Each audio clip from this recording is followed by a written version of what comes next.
જો પૂજ્યશ્રીને ખબર પડી જશે કે ગામવાળાને પર્વતભાઈ વિશે જાણ થઈ ગઈ છે તો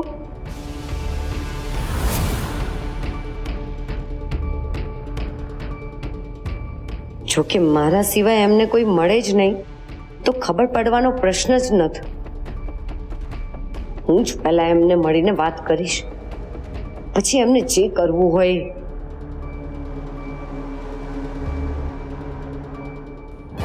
પણ પૂજ્યશ્રીએ પર્વતભાઈ વિશે બધાને કહેવાની ના કેમ પાડી હશે?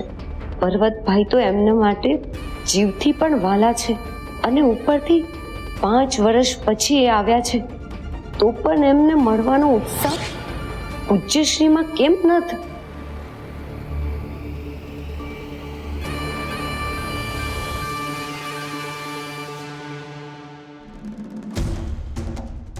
અને હવે તો પર્વતભાઈ બધાને ઓળખતા થઈ ગયા છે, એમને બધું યાદ આવી ગયું છે.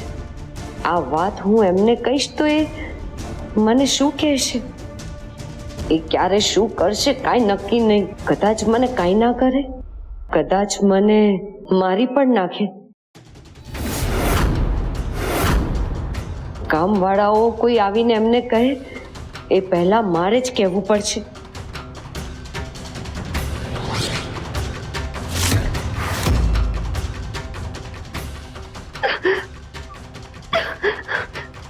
ભાઈ ભાઈ ભાઈ, ડગલે જે પગલે એમની સામે આવું છું તો ભય જ લાગતો હોય છે. ભય સિવાય બીજું કાંઈ મળ્યું જ નથી. અરે હું તમને બધાને કઈ કઈ થાકી ગયો, તમે માનતા કેમ નથી? પર્વત કાકા આયા છે, તમે બધા મારી વાત માનતા કેમ નથી? પર્વત કાકા તમે ઉભા રહો. પર્વત કાકા,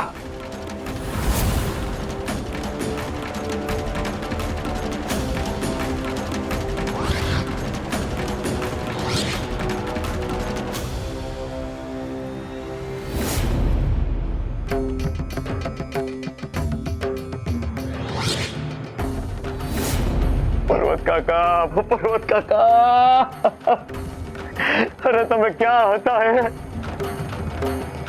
હે મહાદેવ, તમને જોઈને એટલી ખુશી થાય છે મને, એટલી. પર્વત કાકા બહુ ખુશી થાય છે મને, બહુ ખુશી. તમે જોયા કે નહીં અમને? મને પગે લાગવાની જરૂર નથી. હું ભગવાન નથી તમારા પૂજ્યશ્રીની જેમ.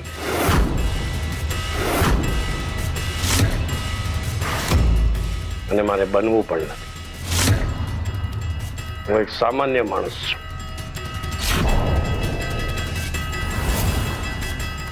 હવે મને આખી વાત સમજાય છે. આ નરસિંહ આટલા દિવસોથી આ ઓરડીની બારે કા નહોતો આવતો. નરસિંહે પર્વત કાકાને ગોંધી રાખ્યા હતા.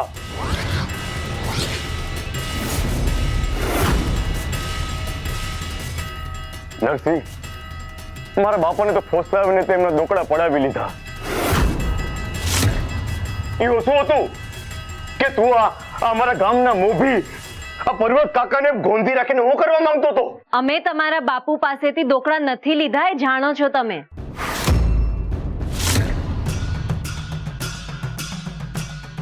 જો તમને માફી મળી ગઈ છે એટલે સાબિત કરવાનો ન કરવાનો કોઈ અર્થ રહેતો જ નથી, એટલે હું કાંઈ બોલતો નથી. નરસિંહ મને એમ કે પર્વત કાકાને અંદર ગોંધી રાખીને તું હું કરવા માંગતો હતો?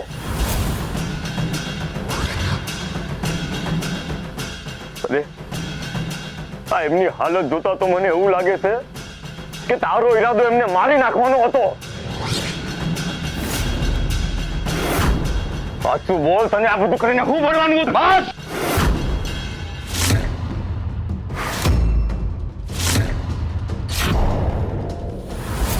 ખબરદાર જો મારા નરસિંહને હાથ પણ લગાડ્યો છે,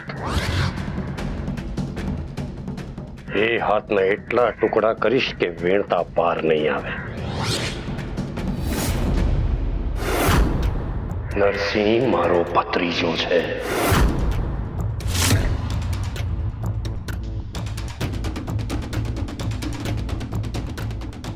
મારા ભાઈ કૃષ્ણદાસનો દીકરો.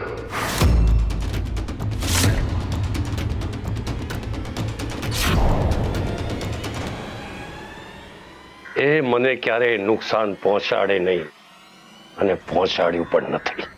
સમજ્યો? ને તમારે આ બધા પ્રશ્નના જવાબ જોઈતા હોય ને તો જઈને તમારા તરવેણી શેઠાણી પાસે માંગો. કેમ? કારણ કે તમારે ક્યાંય જવાનું નથી, સમજી? જમવાનું લઈ આવી છું. પણ અમારે અહીં નથી રહેવું.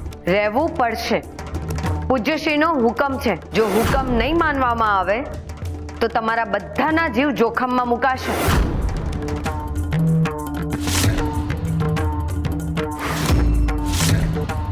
પણ જો તમને પર્વત કાકા વિશે જાણ થઈ તો તમારે ગામવાળાને કેવું જોઈએ ને?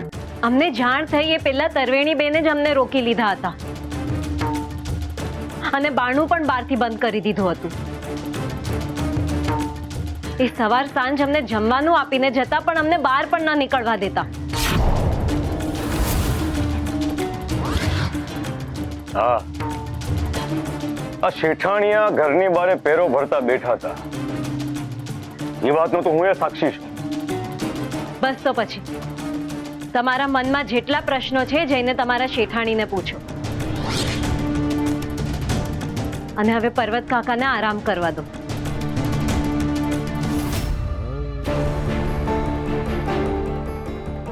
ચાલો પર્વત કાકા.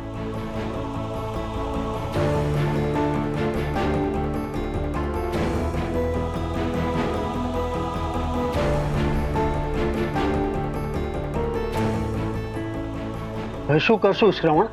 પૂજ્યશ્રી ધ્યાન અવસ્થામાં બેઠા છે એ વાતનો ફાયદો ઉપાડીને શેઠાણી એમની મરજી મુજબનું વર્તન કરી રહ્યા છે. હવે તો પૂજ્યશ્રીને ધ્યાન અવસ્થામાંથી જગાડવા જ પડશે. આનું પરિણામ બહુ ભયાનક આવી શકે છે શ્રવણ. જાણું છું, પણ જ્યારે ઘરનો ભેદી જ લંકા બાળવાની તૈયારી કરતો હોય તો એનાથી વધારે ભયાનક બીજું શું થઈ શકવાનું છે?